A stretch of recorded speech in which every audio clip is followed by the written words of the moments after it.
Gina, thank you. The Arizona Teacher Walkout enters day number 5. But the question, could this be the final day? It's looking that way. Yeah, it sure is. Leaders for the Red for Ed movement say they plan to accept Governor Doug Ducey's latest budget proposal and head back to work. It's a budget the state legislature is expected to vote and pass today. Cameron Riddle has been live at the state capitol with the teachers ever since the walkout began.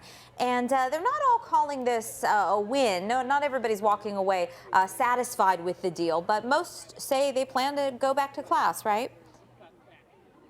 Well, why speculate? Let's just go ahead and ask the man himself when teachers will go back to school. Joe Thomas is here. We're outside the Capitol.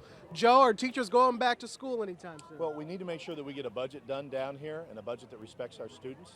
The Arizona Educators United put out that they wanted to see $1 billion in that budget. We're giving all of the legislators and the governor a chance to be part of history by reversing the cuts from back in 2008, 10 years ago. Let's get that money back in here. Let's get a budget that's respectful of all of the efforts of the people that are down here. Let's put together a budget that supports our students. And then, yeah, I think everybody's ready to go back into the classroom. They miss their students. They want to go back there.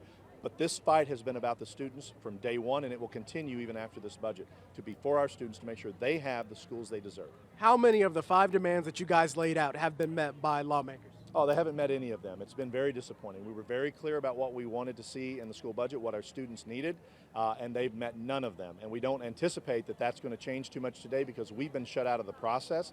Citizens, voters, educators down here on their lawn, they cannot ignore us. They cannot pretend we're not here, and yet they act as if we don't have a voice in this. And so if we don't get this into the budget, I think the next thing to do is move towards the ballot. If we can't change their minds, we need to change some of the people down. All right, we're just out of time, that is, but there's a lot of talk, of course, about the teachers and their 20%, but what about support staff? Is there anything there? From what I understand, there's a pot of money for support staff, but they are also in that same pot with fixing desks and buses and books and anything. Is there anything for support staff in this? There's no dedicated funds for our support staff, and our education support professionals do dozens of jobs before I, as a teacher, ever even get there to open up my classroom. They're crucial to the success of students, and we have to make sure we get dedicated funding in for them. We will be able to go through our governing boards and begin to place some of that into their wages, but we need more resources, which is why we've been asking to restore that $1 billion that was taken from our students in schools.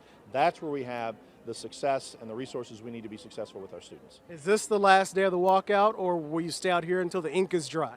Well, I think that's a good question for the governor. Is he ready to get a budget out? And we see a budget, if we see that it's signed and this battle's over, we move back into our classrooms, we finish the year strong, but we keep fighting for our students all the way through. And you've also said that while this chapter of the Red for Ed movement may be closing, you guys will remember in November, and you're actively trying to plan for that now. Yeah, there's only so many opportunities you have to impact policy down here. One of them is to be here, and that's what we decided we had to do today after emails and phone calls were ignored. The only other way is if they won't listen to you, then you got to get somebody else down here who will listen.